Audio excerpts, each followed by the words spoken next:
I, Kumar Vikram, editor, National Book Trust, welcome you all to this book launch, a memoir of Mrs. Rami Chhabra, the eminent journalist, social activist, also a civil servant, titled Breaking Ground, Journey into the Media, and there are 3 dots and out. I would be very brief in my remarks. This book has been in the making for last almost 2 years, and in the preface the author has explained a lot, quite in detail, the process of writing and rewriting and structuring and restructuring of this book, which the Trust has published under the autobiography series. Though it is not autobiography in the sense of the word we understand, because she has largely concentrated and focused on the life and the work and her career as a journalist. And I will request our director, Shri M. Sikandar, to welcome the guests and the author with a bouquet of books. Dr. Zarina Bhatt, Shri S. Nihal Singh. Thank you. Dr. Meera Shiva, Shri H.K. Dua, and our author, Mrs. Rami Chhabra.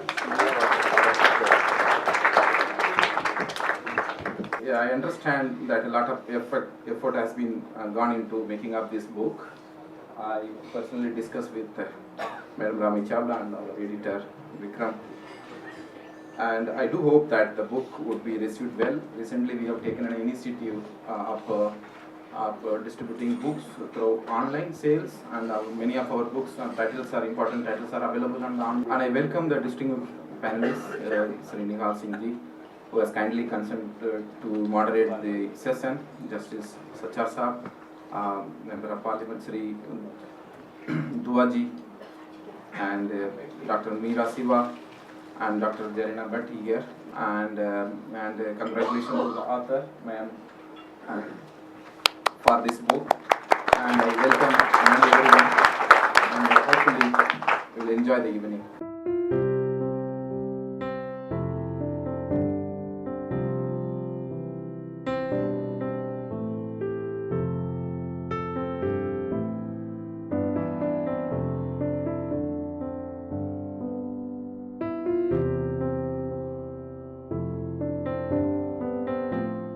I will just give you kind of glimpses from the time when I launched forth, not the earlier years, but at the time when I did make what was called a world scoop, and when I went into Vietnam straight after the war. And I just read you a couple of pages on that first as to how I got to get there. About the time I received the UN invitation to travel to Mexico City, early May 1975, the newspaper headlines were screaming the collapse of South Vietnam as Saigon finally fell on 30th April. The memorable spine-chilling photograph of that American helicopter ringing up with people clinging to withdrawing wheels had dominated newspaper front pages, searing the dreadful sight into public memory forever. The subsequent chilling silence was allowing speculation to run rife about what possibly could be happening further. I looked at the invitation letter in my hand, providing me with a round ticket to Mexico City, where the International Women's Year Conference was taking place, and pulled out the Children's School Atlas. Mexico lay diametrically opposite India on the globe, so I figured, whether one proceeded there via the west and returned via the Far East, or vice versa, the travel was equidistant either way. In a moment of serendipity, I realized I had an air ticket in hand, providing the means to get to Vietnam, if only I could secure entry into that country, and if I could, it was the story of a lifetime for any journalist. Fortunately, I knew Vishnu Trivedi, then India's Foreign Secretary. And then I go on to talk about, how I did get there. However, till mid-June, there was no response from Vietnam, and I was now due to leave for Mexico. The Foreign Secretary promised to remind, have me informed in Mexico City, if and when there was any development, but held little hope. I took one further precautionary step before flying out. Having already negotiated the full extent of goodwill available with the statesman to secure accreditation access for filing copy for coverage of the IWI conference, which is a story in itself that you will read there, from Mexico, I now turn to Sri Malgonkar, Editor-in-Chief, and I would like to just digress from here for a minute to say that Malgonkar is the man that I consider to be my mentor in journalism. A man who was an editor, but editors were editors. And I would wish to pay tribute to him today for being where I am. Thank you. So I now turn to Sri Malgonkar, Editor-in-Chief of the Indian Express, for help with the Vietnam project. Sharing with him my request to the Foreign Office for permission to visit, I sought his assurance that if it came through, the Indian Express would publish my reports and underwrite extra travel, incur to detour to Vietnam and move within the country. Sri Malgonkar was skeptical of any chance of my success, but agreed to a part cover with a strictly limited amount, not exceeding 10,000 rupees, if I got in and brought back a story. When Mexico City was heady, at the Mexican president's reception that heralded the start of the IWI conference, 5,000 women from across the world attended, each more resplendent than the next in their finest national finery. The show was stolen, however, by the African women in their long, colorful robes and matching huge headgears. Indira Gandhi, already caught up with the political agitations around her election, was conspicuous by her absence.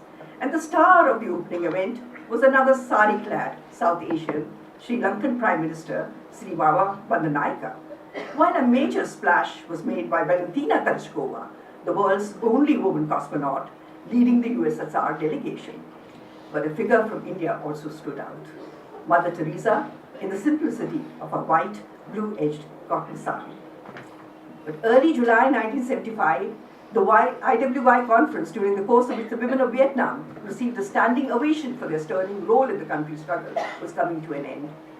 Nothing had been heard on the score of a visit to Vietnam, so I was resigning myself to go home after attending the subsequent UN-sponsored journalist encounter for which I had been selected, when I got an urgent message to immediately meet the first secretary at the Indian Embassy. I knew of the Indian delegation's warning about my political unreliability.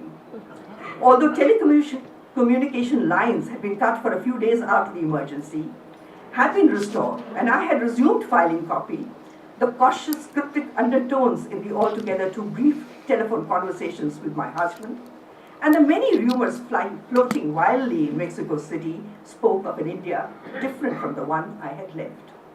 At that moment, I could not help but wonder, somewhat apprehensively, why the Indian Embassy should want me urgently. I had almost forgotten about it and given up hope on Vietnam. But at the Indian Embassy, they were all charmed. And so, I got the permission, they informed me, and changing planes, traveling non-stop, I duly arrived in Hong Kong, proceeded to the Air France counter, on which was booked the Hong Kong Vientiane lap to receive the promised overnight hotel voucher. Dutifully, I submitted my ticket for scrutiny of the confirmed onward booking in order to receive it. Asked to report back at the airport by 11 the next morning, I took no chances and was there a full hour earlier, at 10, only to find the Air France flight to Vietnam, Hong Kong's sole weekly flight to there, already closed. At that very moment, I was told the plane was taxiing off the runway. Apparently, there had been a change of flight schedules that had gone unnoted by those making the booking in Mexico City. And again in Hong Kong, when the ticket was examined, the hotel voucher given, an onward journey reconfirmed. At the check-in counter, as they tried to shut me out with this simple explanation, I found myself screaming at the top of my voice, "Stop that flight! I have to get on!" Heads turned. People stopped. I continued. Airline officials came running. They thought they had a mad woman on their hands. And without doubt, I was hopping back with anger and disbelief that this could be actually happening after all the careful planning and the helter-skelter travel and sacrifice of further stay in Mexico City. Equally, I was acutely conscious of the less than $500 in my pocket that would be small change for a week's paid stay at any hotel in Hong Kong. Finally, I realized there was no question of stopping the plane that had taken off by now. but I stood my ground at the counter, resolutely refusing the cold drinks and invitations to come inside to talk. With raised voice, I continued to demand to be put on some other plane, some other route, to get me to Vientiane that very day. The airline officials tried to wriggle out. I had a KLM ticket, made out in Delhi, re-endorsed in Mexico City, flown several other airlines along the way. Air France was merely responsible for this last land. How could their airline be held accountable in this situation? But I argued back and then threatened, I shall sue your airline for $1 million if I don't get inside Vietnam because of your snaffle. With that, the penny or the franc finally dropped. They saw I did indeed have telegrams assuring visa for a country that for the world had dropped off the map. For all these months, the tune changed. They pleaded for time to investigate alternatives and pleaded for me to come into their office. But I still kept standing resolutely there in front of the counter. In an hour that seemed an eternity, a flight was finally found from Bangkok to Vientiane later that day. But to take it, I had to get to Bangkok first, and the mileage was much more than what my ticket allowed. I would have to pay, they told me. I dug in my heels again, reminded them of India's foreign exchange restrictions. Finally, after a great deal of hassling, they succumbed.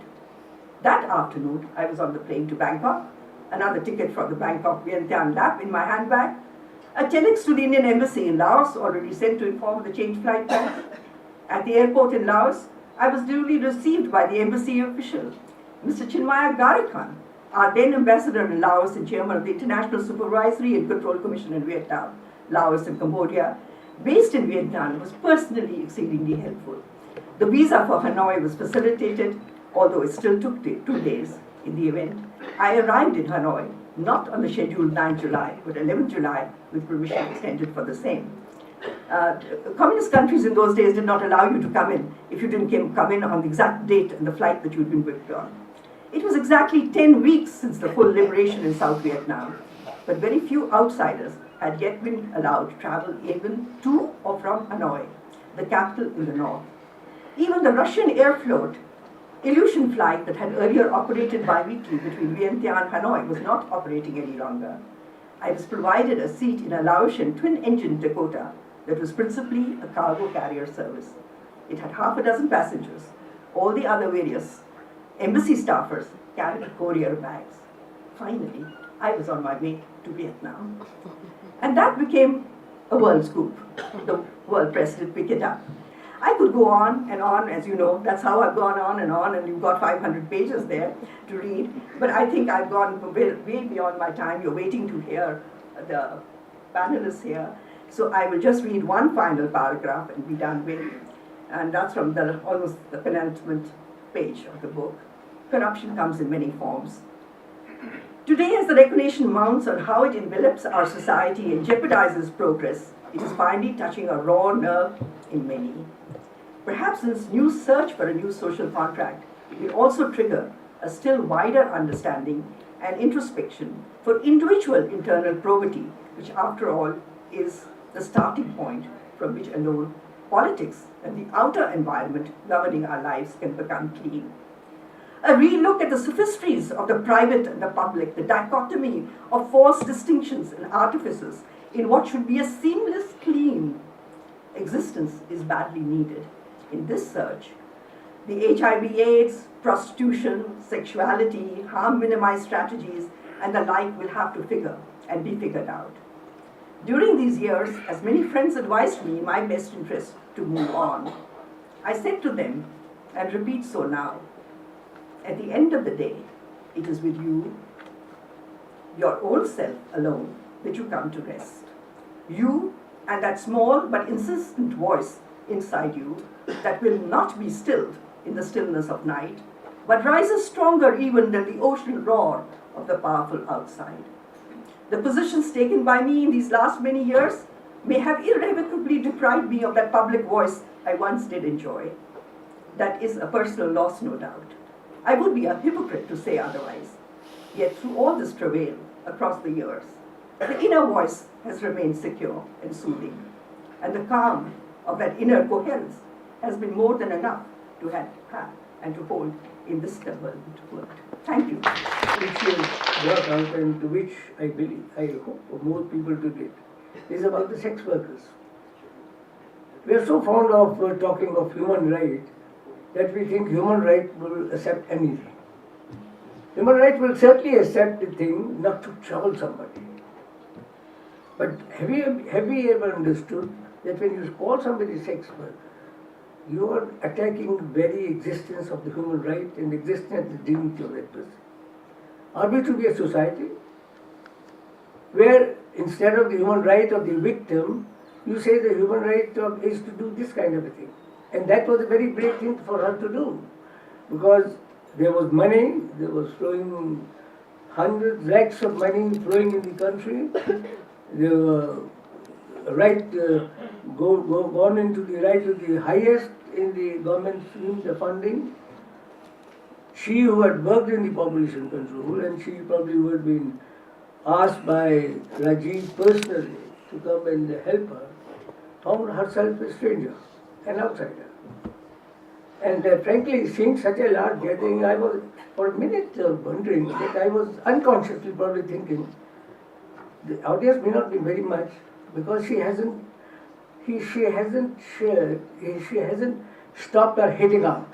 You read the book, I am quite sure it is going to be annoying to very many people who claim, who are in the highest position, who behaved differently when she was the additional secretary and behaved differently when she was out, though somebody was our deputy secretary. The pain was obvious, but the determination was absolute.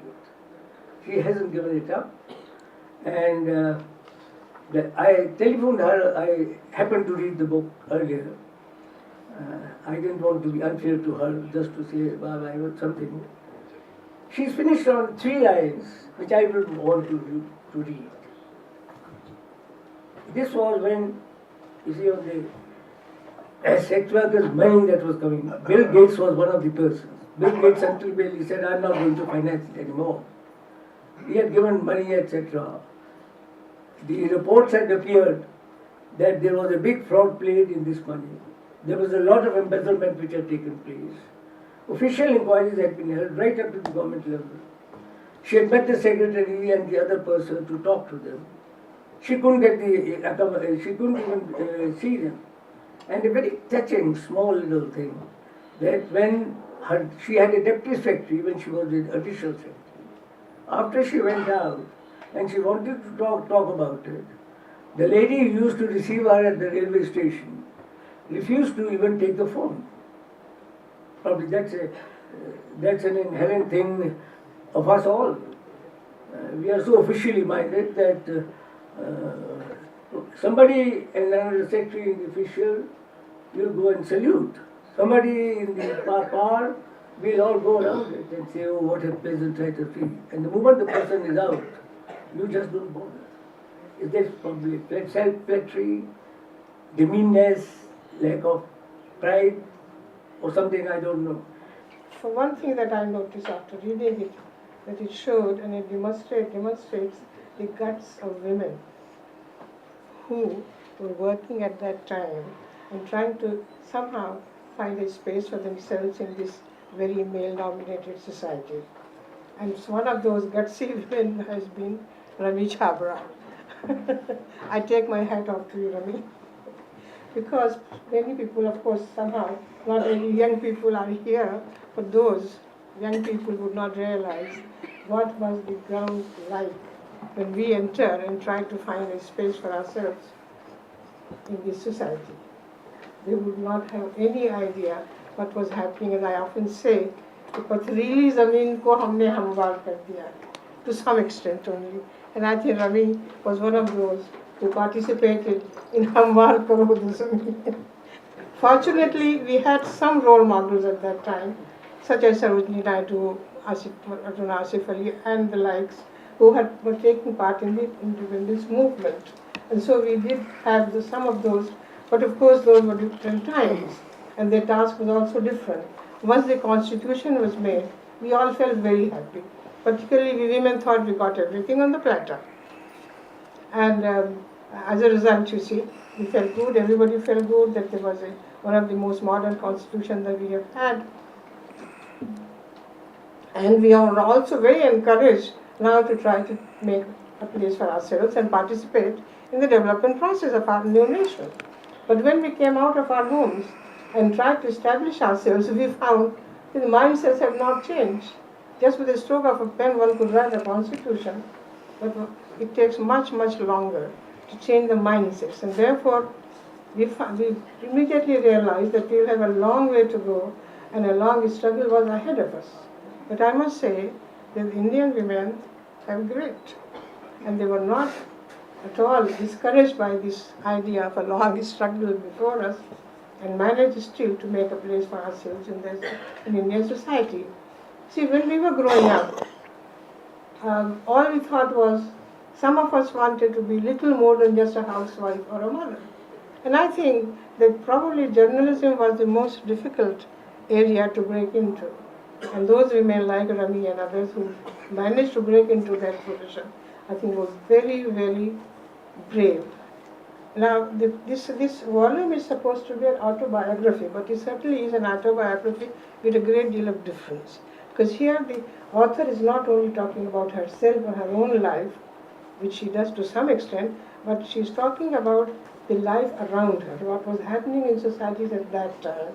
And for that reason, I really think that it's much more than an autobiography. It's also a kind of a social history of the times that she and many of us have lived through.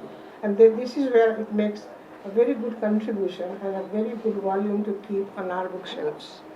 But I must tell you one interesting thing. The moment I came back from Mexico, my family and my husband is, अच्छा, तो बाल एक दूसरे के बाल खींच के आ गई. What does it mean? एक दूसरे के बाल खींच के आ गई. Apparently, some very clever photographer. As I said, the role of media in promoting women's development has been quite considerable. But there always been was negative. An Indian journalist, he's probably borrowed the picture from someone who had manipulated the photographs. You see, there was there's a panel, and then they invited from the audience to make contribution. So hands were up, and sometimes in the same room more than one hand went up, and the microphone has to be taken to the person who has put the hand up. And it so happened, once or several times maybe, that more than one woman came close holding the microphone.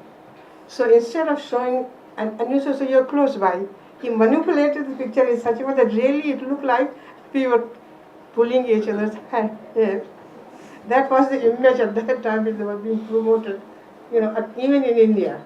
So if you can imagine working in that environment for women to make a dent, or even to survive, is certainly something to be appreciated. And people like you and many other few others also. Of course, there were so few women in journalism that one could count on my 5 fingers. In the 60s and 70s. 70s and 80s particularly were also very crucial period in both in the development process had begun and was being consolidated, and the consciousness about women's 50% of the population was growing, awareness was growing, and I think that media certainly played, not every newspaper, of course there wasn't television, fortunately it was not so effective at that time, but they played a very positive role in providing support to the activists, because most activists had formed NGOs, we were working in non-governmental agencies, we had very few, very, very little resources to publicize what we were doing or to tell people and the society what we were trying to do, what we ought to do. In that way, I think media really played a very, very, very important role, no doubt about that. Breaking ground, journey into the media and out. Rami Chhabra has been breaking ground all through her life, and which is not very easy in a world which believes in conformity. And later on she comes to more with the grips with this problem of conformity. It requires sheer force of personality, great, a passion to carve out her own niche and deal with the rest of the world, but particularly male-dominated world, at her own terms. It wasn't easy in her time. It won't be easy even now. But in her time, it was virtually impossible she was trying to achieve. Fairly in the beginning, in the inside cover, there's a picture with Christopher Chataway. He comes to interview two girls from Miranda House. One of them was Rami Chhabra, later on became Rami Chhabra. She converts into two-way interview with Statesman published. And imagine the excitement she would have had. She might be object of envy in the entire Miranda House. To get the first byline is always exciting for a newsman. It took us for years to earn a byline. And Mr. K.K. Katyal, Mr. Halsing would have, and Mr. Kuldeep Nayyar would have learned. It takes years to get a byline. And Rami Chhabra, in a two-way interview, she did not let Christopher Chataway get away with one-sided interview. He has been dealing with the world in two ways, not one way. This is because he has great personality and character from a long time. I don't know what's the source. It's a mother or grandmother to, and she has dedicated her book to Daddy. Now, what is the source of that kind of grit? It's remarkable. I wish he had given more on those relationships also in this book. That would have been easy to understand the personality behind the book. And there is a personality which we had to figure out from different chapters as we go along. But she was also concerned about public issues of her time, particularly issues related to women, children, HIV/AIDS, and towards the end of the book she has come out with discussing even issues related to Sonagachi, Calcutta. She led a delegation of women to Atal Bihari Vajpayee's meeting, which meeting didn't come that easily. I happened to have some role in arranging the meeting, and the Joint Secretary handling, as most Joint Secretary would do, became, I think, hostile to all whatever they said and brainwashed Vajpayee with. Next day, which I never told Rami, next day Vajpayee tells me, meeting मैंने कहा कैसे रहा meeting आपका meeting तो अच्छा रहा इनमें जिद है that is what he said. And she mentioned name. Rummy Chhabra में जिद है, करनी भी चाहिए जिद. ये जो ब्यूरोक्रेसी है ये अदरवाइज कुछ करती नहीं है. तो मैंने कहा आप डांटते क्यों नहीं उनको? The right hand doesn't know what the left hand is doing. I talked to 3 bureaucrats on that issue later on. All 3 gave different opinions and without knowing what the other man is doing. Ultimately, some Joint Secretary's opinion will matter. I said, does the right hand know what the right hand is doing? That was a private conversation, which I did. Now, look at the Prime Minister of the country, who was very popular with people, very popular with bureaucracy also, doesn't know how to change the policies. And he expressed total inability to change the policies. He says, same policy will come back to me if I ask for review of the policy, quotes in different words. There are lots of flexible words in official use. But Rami Chhabra won't have. She switched over to later on to campaign against Sonagachi. Wrote to Governor, wrote to others, in the newspapers also. I don't know whether she succeeded or not. All the campaigns are a success. But she didn't succeed, that's what I wanted to say. But she did not, her spirit of fighting did not flag. I don't know what journalism would have been. It's a story of Indian journalism in a way. If Rami Chhabra is running the present TV channels, imagine what will happen to TV channels. She'll be either sacked or some of the staff will be sacked. The things about Rami which appealed, one is her very deep belief in dignity of women and her pride to be Indian and to think independently and autonomously. Like even the issue of wearing a sari, and because next to the farmers, the people who are committing suicide are artisans and weavers. Yeah? What's happening to the farmers, what's happening to the food culture, health culture, etc., and women. So, have shared with Rami on many fronts. Uh, she has a very jasusi mind, investigative journalism, because the kind of reports she has dug up and the data even help people. I'm talking more about where they show the two policy, family planning related and related to HIV/AIDS, because these are two policies that deal with man-woman relationship. Both of them had tremendous funding.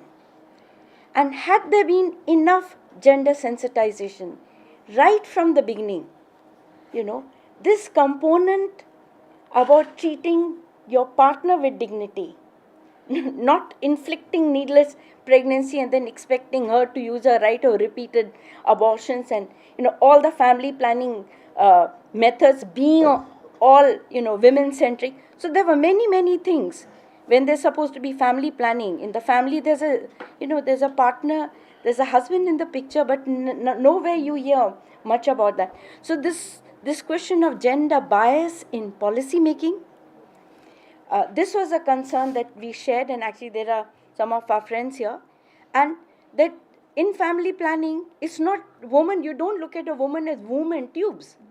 She's a human being, and as Irina said, with emotions, she has two hands, she has a mind, she has a backbone that functions, and so why is she to be treated only as a statistic and a target to be met? So those are the things we felt very strongly, that it was just not a question of contraceptive, but she had a right to reproductive health, she had a right to women's entire health. And it's not just Rami, but her family, little Sachi and Sagri and Viren, sharing, in our ups and downs, especially when the big funding, if you see a whole proliferation of consultants speaking in the same voice because it's coming with big money. The day the big money stops, then even that issue, it becomes diluted. We've seen that happening. And anyone who asks question, then you are in a greater trouble.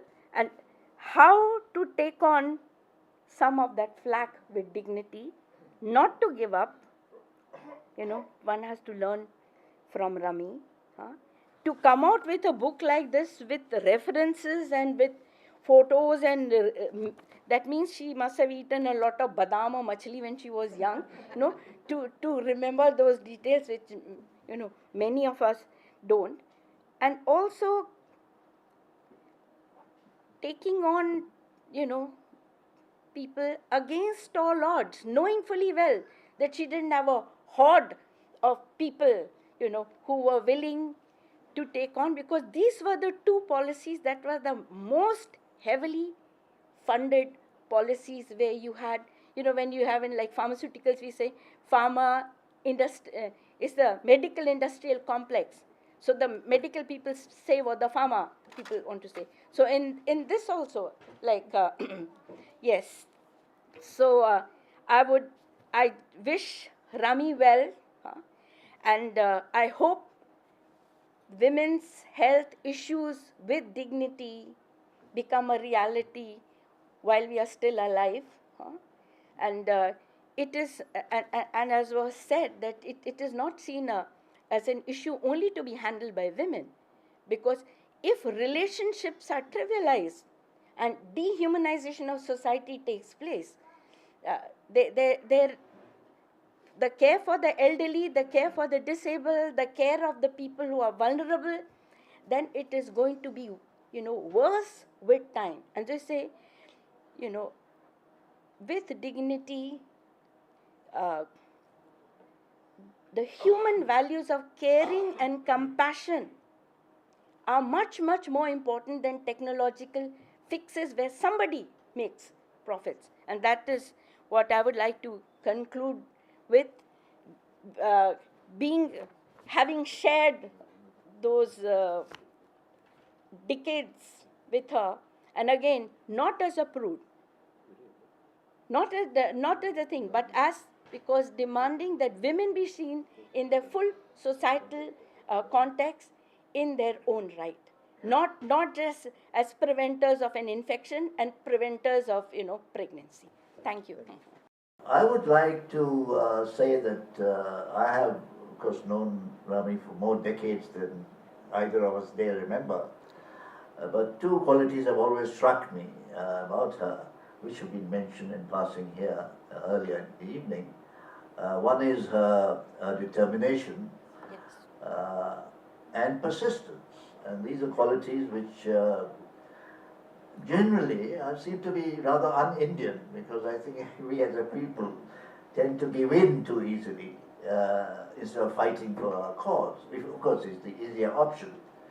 And I think what this volume reveals basically is the extent to which she stood up and fought for various causes, whether it was with the Ford Foundation, whether it was with the government policies, whether it was with newspaper editors.